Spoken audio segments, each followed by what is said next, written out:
Ultranacionalisti grek Nicolas Gage, i cili ishte i pranishëm në shenjtërimin e katedrales Ngjallja e Krishtit në Tiranë para pak ditësh, zyrtarisht nuk rezulton të ketyr në Shqipëri në vitin 2014. News 24 ka siguruar të dhënat e sistemit Teams që verifikojnë hyrje-daljet e shtetasve në Shqipëri. Sipas këtyre të dhënave, rezulton se me emrin Nicolas Gage, ky shtetas ka hyrë për herë të fundit në Shqipëri në janar të vitit 2005.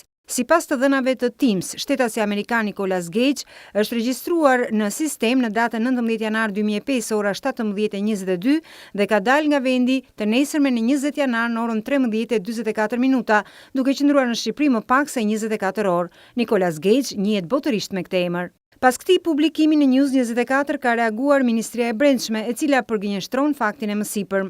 Sipas njoftimit zyrtar të ministrisë, Nicolas Gage me nënshtetësi amerikane ka hyrë në Shqipëri në datën 31 maj nga Greqia dhe është larguar në datën 2 qershor 2014, duke ju nënshtruar rregullave standarde të kontrollit të përfshirë edhe regjistrimin në sistemin Teams. Pas verifikimeve më tollësishme që ne bëm sërish në sistem, rezultoi se në datën 31 maj në Shqipëri ka hyrë një person me emrin Nicolas Gagen dhe jo Nicolas Gage, siç pretendon ministria.